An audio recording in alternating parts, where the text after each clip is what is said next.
लखनपुर नामक एक गांव में एक छोटे से घर में बूढ़ी माँ अपने बेटे राजू के साथ रहती थी। वह विधवा थी और उसकी पूरी दुनिया बस उसका बेटा ही था। उसका बेटा राजू बहुत आलसी और लापरवाह था, जबकि उसकी माँ बहुत मेहनती और साफ दिल की थी। माँ, ओ माँ, खाना बना क्या? मुझे बहुत भूख लगी है, जल्दी दो। लगता है खाना अभी तक बना नहीं है। पता नहीं माँ क्या करती रहती है, मुझे जाके देखना पड़ेगा।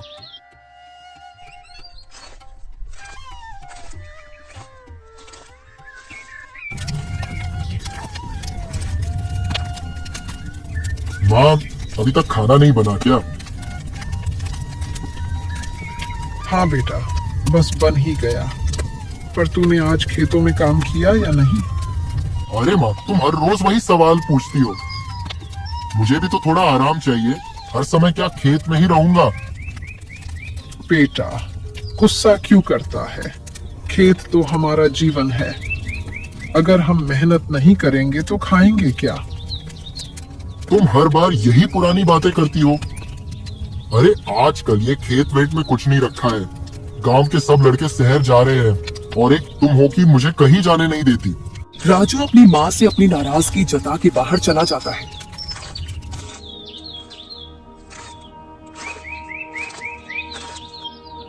थोड़े समय बाद राजू की बूढ़ी माँ दुखी होकर राजू को खाना परोस देती है।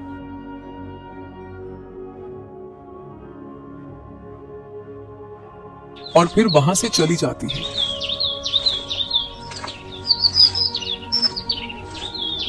खाना खाने के बाद राजू अपनी माँ से बोला, अरे ओ माँ, मैं थोड़ी देर राकेश के साथ बाहर टहलने जा रहा हूँ। आने में थोड़ी देर हो सकती है। इतना बोल के राजू घर से गांव की ओर टहलने के लिए निकल गया। उसकी माँ उसके रोज के लापरवाही को देख चिंतित होकर सोचती है, हे भगवान, मेरे बेटे को कब समझदारी आएगी? वो तो मेरी बात सुनता ही नहीं। राजू अपने दोस्त राकेश से उसकी दुकान में मिलने आया था। यह दुकान राकेश के पिता की थी, लेकिन वह भी कभी कभी दुकान चलाने के लिए दुकान में बैठता था। राकेश और राजू दोनों बचपन के दोस्त थे। राकेश थोड़ा सूझबूझ रखने वाला और जिम्मेदार लड़का था। राजू राकेश से बोलता है, अरे राकेश भाई, आज फिर दुकान में? क्यों चाचा जी फिर से किसी काम में गए हैं क्या? अरे नहीं नहीं, तू तो जानता है आजकल बाबूजी की तबीयत कुछ ठीक नहीं रहती।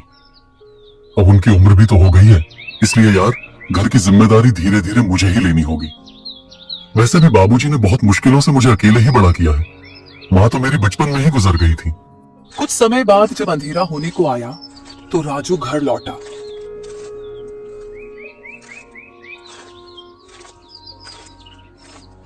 और उसने देखा कि उसकी माँ एक चारपाई पर सो रही थी। राजू अपनी माँ को आवाज लगाते हुए बोला, माँ, ओ माँ, तुम क्या मुझे भूल गई हो? अरे मुझे खाना चाहिए। तुम तो मुझे खाना दिए बिना ही सो गई। बेटा, मैंने अभी कुछ नहीं बनाया खाने के लिए। मेरी तबीयत कुछ ठीक नहीं है। रसोई में जाके देख, शायद कुछ दिन का बचा हुआ रखी होगी, तू गरम करके खा ले। अपनी माँ के मुंह से यह सुनकर राजू बड़बड़ाते हुए रसोई घर में गया।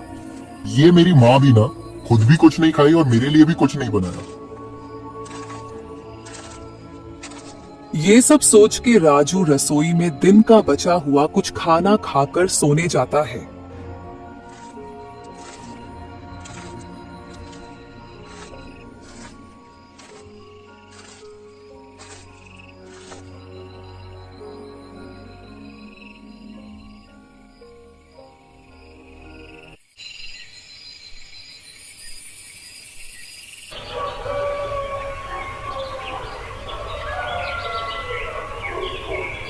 अगली सुबह जब राजू बाहर जाने के लिए तैयार होता है तो राजू देखता है कि उसकी माँ अब भी अपनी चारपाई पर लेटी हुई थी।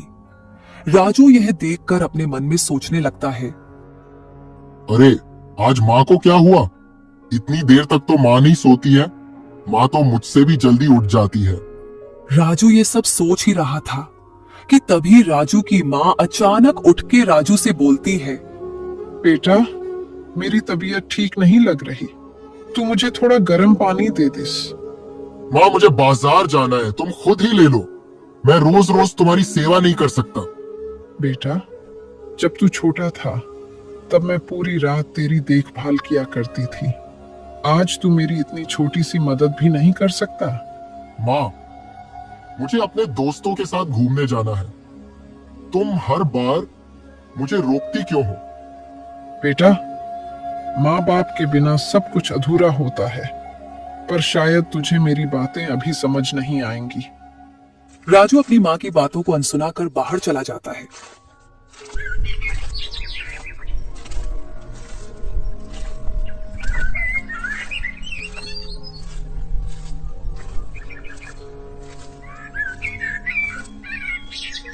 कुछ समय बाद राजू अपने दोस्त राकेश से मिलता है। दोनों राकेश की दुकान में बैठकर बात करने लगते हैं। अरे राकेश भाई, हमारे हमउम्र के लगभग सभी किसी न किसी काम से गांव के बाहर गए हैं, और एक हम हैं जो इसी गांव में खेती मजदूरी कर रहे हैं। अरे तू ऐसा क्यों बोल रहा है? अच्छा ही है ना, हम गांव में अपने अपनों के साथ रहते हैं और हमें कभी भी दूसरों की जिंदगी से खुद की जिंदगी को तुलना नहीं करनी चाहिए। वाह, तू तो बहुत बड़ी बड़ी बातें करने लगा है।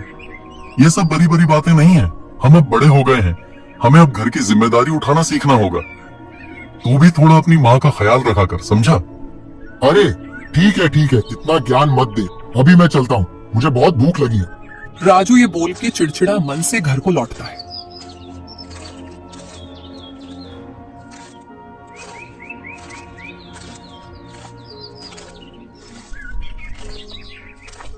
कुछ समय बाद जब वो घर पहुंचा तो उसने अपनी माँ से कहा, माँ, अरे ओ माँ, कहाँ गई तुम? मुझे बहुत जोर की भूख लगी है, खाना दो जल्दी। उसकी माँ रसोई से बाहर आके बोली, अरे, तू क्या सिर्फ खाना खाने के बारे में ही सोचता है? तूने एक बार भी इस बीमार माँ के बारे में सोचा भी है? मेरी उम्र हो गई है, अब मैं तुझे ऐसे घर में बैठा कर नहीं खिला सकती। अरे, सीख कुछ अपने दोस्त राकेश से, कितना जिम्मेदार लड़का है वो। राजू को अपनी माँ के मुंह से ये सब सुन के गुस्सा आया और बोला, ठीक है, फिर चला जाऊंगा मैं घर छोड़कर, रहना फिर अकेले ही। वैसे भी दिया ही क्या आप लोगों ने, बाबा तो नशा कर करके बीमार होकर गुजर गए, रखा ही क्या मेरे लिए यहाँ, बस एक जमीन का टुकड़ा।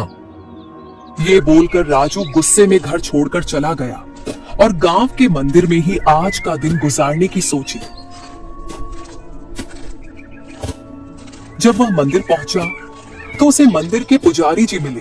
पुजारी जी ने राजू से कहा, अरे राजू, तू यहाँ क्या कर रहा है? तू तो ज्यादा मंदिर ही नहीं आता, तो आज यहाँ कैसे? अरे पंडित जी, ऐसा कुछ भी तो नहीं है, मैं तो बस पूजा करने आया था। राजू पंडित जी को अपनी माँ के साथ हुई झगड़े के बारे में कुछ नहीं बताता है और मंदिर से चला आता है।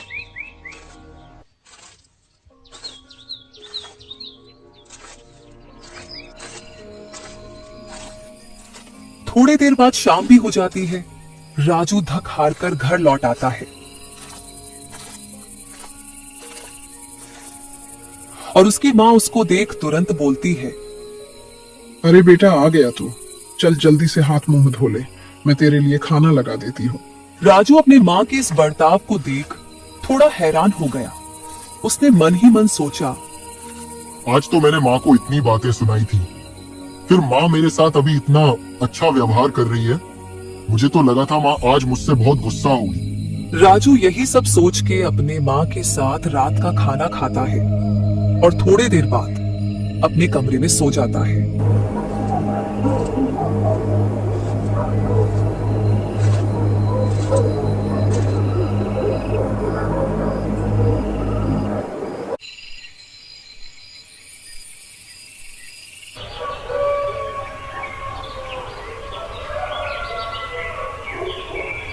अगली सुबह राजू फिर से राकेश की दुकान में जाता है।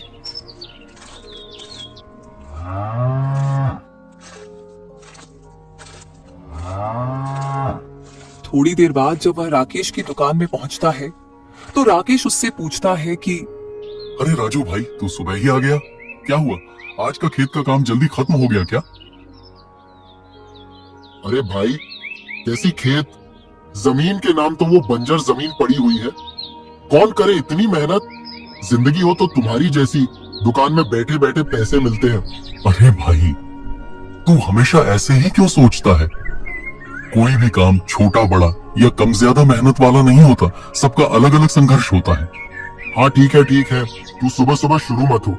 अब आया हूं तो एक चाय ही पिला दे। दोनों को चाय पीते बात करते हुए दोपहर हो जाता है और राजू राकेश से विदा लेकर घर चला जाता है। घर पहुंचते ही उसकी मां उससे बोलती है, बेटा राजू, अच्छा हुआ तू आ गया।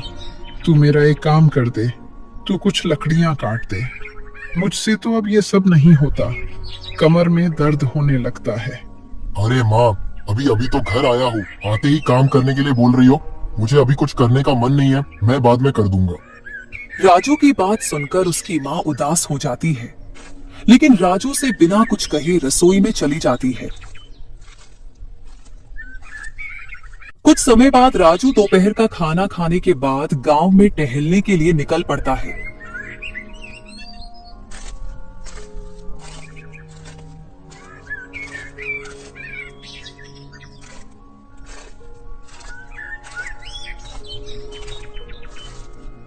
रास्ते में उसको भूपति नाम का एक जमींदार मिलता है। जमींदार राजू को देखकर उससे बोलता है, अरे राजू, कहाँ इधर उधर भटक रहा है? मुझे अपने खेत के लिए कुछ मजदूरों की जरूरत है, तू भी आजा, अच्छे पैसे दूंगा।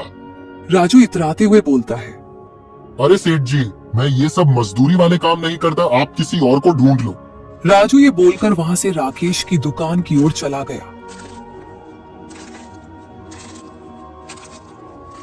राकेश राजू को देखकर पूछता है, अरे राजू भाई, तू अभी थोड़ी देर पहले ही तो यहाँ से गया था ना, अभी फिर से आ गया? अरे कुछ अपनी उस बूढ़ी माँ की भी मदद कर लिया कर, ऐसे दिन भर मत घुमा कर भाई। अरे अब तू शुरू मत हो यार, सब लोग तो बस मुझे ही सुनाते रहता है। अरे सहन से जीने भी दोगे तुम लोग? अरे तू गुस्सा क्यों कर रहा है? मैं तो तेरे ही भले के लिए बोलता हूँ। ये सब छोड़, अभी मेरे मन में एक विचार आया है। मैं सोच रहा हूँ कि मैं भी तेरे ही तरह एक गांव में ही दुकान खोल लूं। राकेश थोड़ा हैरान होकर राजू से पूछता है, तू दुकान खोलेगा? किस चीज का दुकान खोलेगा? तू दुकान चला भी पाएगा? अरे क्यों नहीं भाई, क्यों नहीं चला पाऊंगा? दुकान चलाने की चिंता नहीं है। मैं तो बस ये सोच रहा था कि मैं किस चीज की दुकान खोलूं और कहां पर खोलूं। ठीक है, फिर तूने अगर दुकान खोलने की ठान ही ली है तो एक काम कर, तू फल का दुकान खोल। हमारे गांव में कोई भी फल की दुकान नहीं है। गांव के सब लोग बाजार जाकर ही फल खरीदते हैं। और तू जगह की चिंता मत कर, मेरे जो गिरधारी चाचा है ना, तू उनसे बात कर, वो तुझे गांव में एक अच्छी सी जगह पर दुकान दिलवाएंगे। राजू थोड़े समय बाद गिरधारी लाल से मिलने आता है।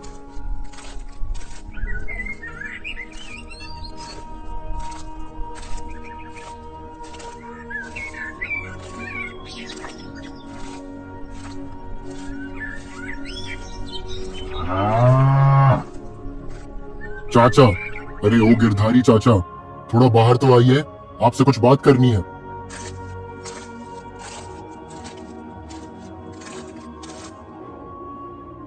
अरे राजू, तू यहाँ क्या कर रहा है?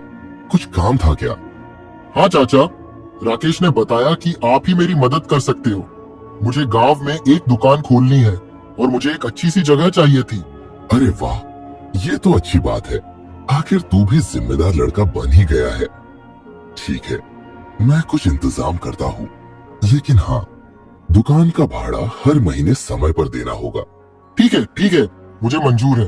आपको बहुत बहुत धन्यवाद। ऐसे ही कुछ दिनों में राजू इधर उधर से कुछ पैसे जुटाकर दुकान खोल लेता है, लेकिन राजू दुकानदारी में कच्चा था। उसे तो अपने ग्राहकों के साथ ठीक से व्यवहार भी नहीं करना आता था।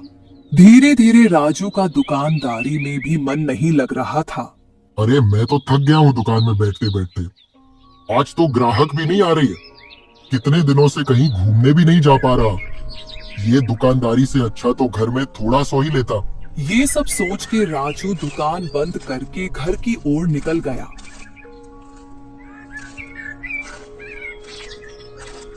कुछ समय बाद राजू घर पहुंचा। राजू की बूढ़ी माँ उसे देख के बोलती है, बेटा राजू, तू आज इतनी जल्दी घर आ गया। आज क्या बिक्री अच्छी हुई है? क्या खाक बिक्री, दुकान में तो एक भी ग्राहक नहीं है। लगता है आजकल के लोग फलों का लुत्फ उठाना भूल गए हैं। ऐसे में पूरा दिन दुकान में कौन बैठेगा। इतने अच्छे से तो घर में थोड़ा आराम ही कर लिया जाए। वैसे भी आज मौसम अच्छा नहीं लग रहा। लगता है बारिश होने वाली है। ठीक है फिर, आज तू थोड़ा आराम ही कर ले। बारिश भी होने वाली है। लेकिन बेटा, कल याद से दुकान में चले जाना। तू ऐसे रोज रोज आराम के बारे में सोचेगा तो कैसे चलेगा। बहुत मुश्किलों से तो तुझे ये दुकान मिली है। इसे अपनी आलस की वजह से हाथ से मत जाने देना। हाँ माँ, ठीक है। तुम इतनी चिंता क्यों करती रहती हो?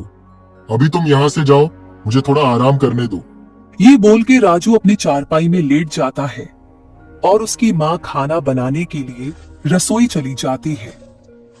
और तभी हल्की हल्की बारिश भी होने लगती है। एक दिन जब रामू नाम का एक व्यक्ति उसकी दुकान में आया। अरे राजू, मुझे कुछ फल चाहिए थे रे। तू कुछ अच्छे फल निकाल दे मुझे। एक काम कर, मुझे 1 दर्जन केले और 1 किलो सेब दे। लेकिन ये तो बता, सेब कितने किलो हैं? अरे चाचा, क्या दाम के बारे में पूछते हो? गांव के लोगों से क्या ज्यादा पैसे लूंगा? आपको सिर्फ 200 रुपए किलो के भाव में दे दूंगा। अरे अरे, पागल हो गया है क्या? इतना दाम किस बात का भाई? बाजार में तो 150 रुपए किलो मिलता है। तू तो यहाँ गांव वालों को लूट रहा है रे। अरे वो चाचा, लेना है तो लो वरना निकल लो। ये लूटने की बात मत करो, ठीक है? हाँ हाँ, जा रहा हूँ। वैसे भी कौन ही तेरी दुकान से फल खरीदेगा। रामू राजू की कड़वी बातें सुन के वहां से चला जाता है। राजू के ऐसे रूखे व्यवहार की वजह से गांव के लोगों ने उसकी दुकान से फल खरीदने आना बंद कर दिया था। परिणाम स्वरूप उसकी दुकान के फल खराब होने लग जाते थे। दुकान में बिक्री नहीं होने के कारण वह दुकान का भाड़ा भी नहीं दे पाता था और उसने गांव के कई लोगों से उधार भी ले रखा था। गांव के लोग उससे बार बार उधारी के पैसे मांगने आते थे और उसको धमकी भी दे जाते थे। अबे ओ राजू, नालायक कहीं का, कब देगा हमारे पैसे? पैसे दे, नहीं तो तेरा ऐसा हाल करूंगा कि तुझे कोई पहचान भी नहीं पाएगा। कुछ दिनों बाद दुकान का भाड़ा ना भरने की वजह से उसकी दुकान बंद करवा दी गई। लेकिन वह इतना लापरवाह लड़का था कि उस पर इन सब चीजों का कुछ प्रभाव नहीं हो रहा था। एक दिन जब राजू गांव में ऐसे ही घूम रहा था तो उसको रास्ते में 2 लोग घेर लेते हैं और उसको धमकी देते हुए बोलते हैं, अबे ओ राजू, बहुत हो गया तेरा। सीधे सीधे हमारे पैसे वापस कर, नहीं तो तुझे बहुत पीटेंगे और सारा पैसा यहीं वसूलेंगे। अरे अरे भाई, इतना गुस्सा मत करो। मैं आज ही तुम लोगों का पैसा वापस कर दूंगा। ठीक है, आज शाम तक पैसे मिल जाने चाहिए, नहीं तो तेरा बुरा हाल कर देंगे। राजू उन लोगों की बात से बहुत डर जाता है और परेशान होने लगता है। तभी उसके मन में एक ख्याल आता है। माँ के पास कुछ गहने हैं, मैं जाकर फिलहाल उनको लेकर जमींदार के पास गिरवी रखकर गांव वालों का उधार चुकता कर देता हूँ, नहीं तो मेरी बहुत पिटाई होगी। ये सब सोच के राजू अपने माँ के गहने चुपचाप चुरा कर जमींदार के पास गिरवी रखने जाता है।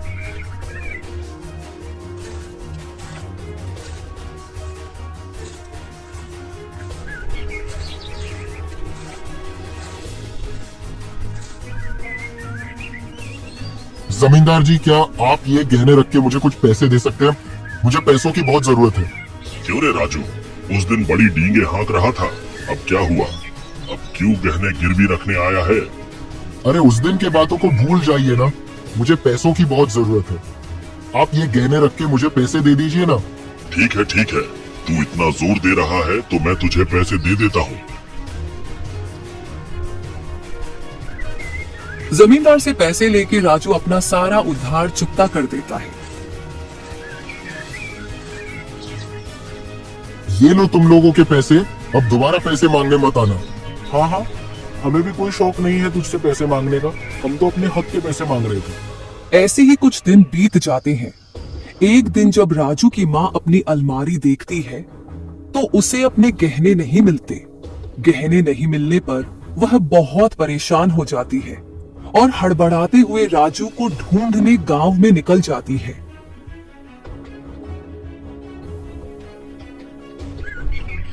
रास्ते में उसको गांव का मुखिया मिला। मुखिया राजू की माँ को ऐसे घबराई हुई देखकर पूछता है, अरे बहन जी, इतनी घबराई हुई क्यों हो, क्या हुआ? मुखिया जी, अब आपको क्या बताऊं, मैं तो बर्बाद हो गई। मेरे गहने किसी ने चुरा लिए हैं। अब मैं क्या करूंगी? मैंने तो वो गहने मेरे बेटे राजू के भविष्य के लिए बचा कर रखे थे। अरे अरे, ये तो बहुत बुरा हुआ। आपने ठीक से घर में देखा कि नहीं?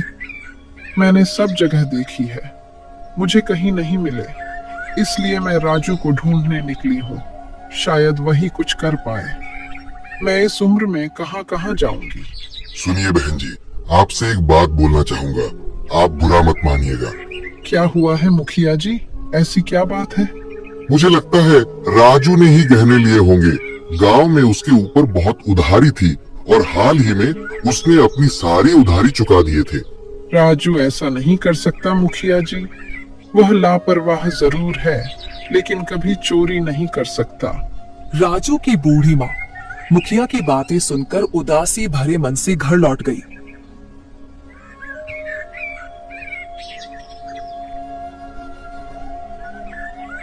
कुछ समय बाद जब राजू घर आया तो उसकी माँ ने उससे सीधे सवाल किया, राजू, तू सच सच बता, क्या तूने ही मेरी अलमारी से गहने लिए हैं?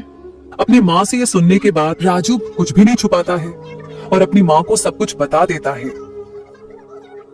राजू के मुंह से यह सब सुनने के बाद उसकी माँ उससे गुस्से में बोलती है, अरे नालायक, तू अब अपने ही घर में चोरी भी करने लगा?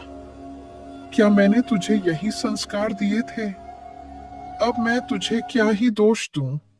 मेरे ही भाग्य खराब थे जो मुझे तुझ जैसा नालायक बेटा मिला। अपने माँ के मुंह से यह सब सुनने के बाद राजू गुस्से में घर से निकल जाता है और जाकर राकेश की दुकान में बैठता है। राकेश उसको देखकर उससे पूछता है, राजू तू इतने गुस्से में क्यों है भाई?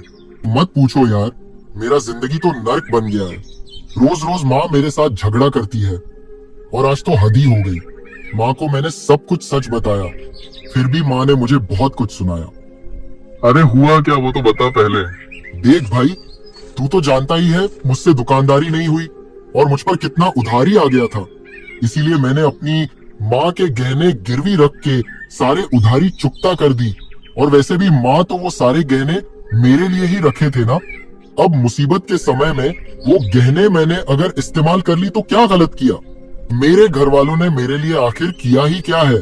जायदाद के नाम पे सिर्फ एक टुकड़ा जमीन और बस थोड़े से गहने। जब उससे मेरा कुछ भला हुआ तो उससे भी माँ को दिक्कत है। मैं तो तंग आ गया हूँ माँ से। तू पागल हो गया है क्या? कुछ भी बोले जा रहा है। अरे तेरी माँ तो तेरे भले के लिए ही बोलती है ना। तूने वो गहने लिए नहीं, तूने वो गहने चुराए हैं। और चोरी करना अच्छी बात होती है क्या? तू कभी नहीं समझेगा माँ की कीमत। मुझसे पूछ, माँ के बिना कैसा लगता है? तू तो हमेशा मेरे माँ की ही पक्ष लेता है। तू मेरा दोस्त है या नहीं? राजू जब यह सब राकेश से कह रहा था तो राकेश का पिता भी यह सारी बातें सुन लेता है और वह राजू से बोलता है,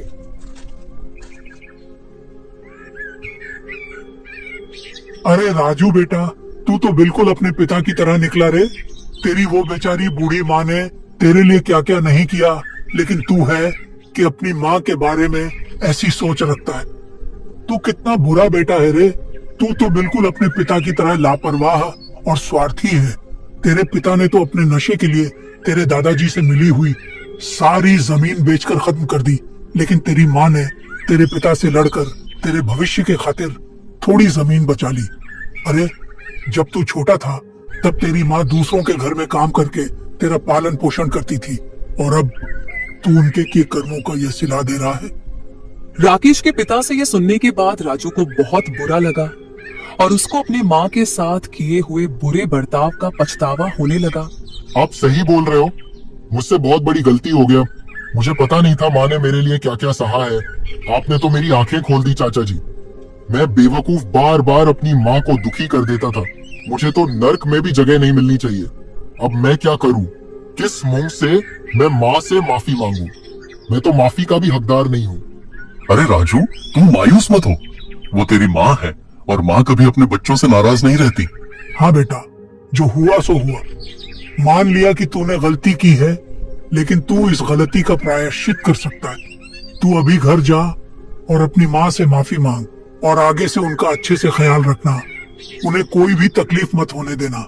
बेचारी ने अपनी जिंदगी में बहुत कुछ सहा है। राजू उन लोगों से ये सब बात करके घर की ओर निकला। घर पहुंचकर राजू अपनी माँ से अपनी गलती की माफी मांगता है। माँ, मुझे माफ कर दो। मैंने बहुत गलतियां की हैं। मैंने आपको बहुत ठेस पहुंचाई है, लेकिन माँ अब से आपको कुछ भी तकलीफ नहीं होने दूंगा। और मैं आपके गहने भी वापस लाऊंगा माँ। मैं रोज बहुत मेहनत करूंगा। कोई बात नहीं बेटा, देर से ही सही, तू समझा आखिर। लेकिन बेटा, तुझे मेरे लिए कुछ भी करने की जरूरत नहीं है। मैं तो तेरे भविष्य को लेकर चिंता करती हूँ, इसलिए तुझे काम करने के लिए बोलती हूँ। मेरा क्या है, मैं तो अब बूढ़ी हो गई हूं ना। तू तो बस मेरे साथ अच्छे से बातचीत कर लिया करना और मुझसे कभी दूर मत जाना।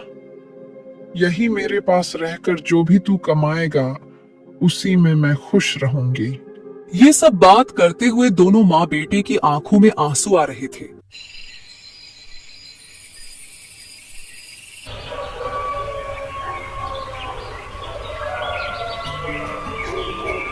अगली सुबह राजू पूरे जोश में अपनी जमीन में खेती करने के लिए चला जाता है। ऐसे ही राजू रोज मेहनत से खेती बाड़ी या मजदूरी करके अपनी माँ के साथ खुशी से जीवन बिताने लगता है।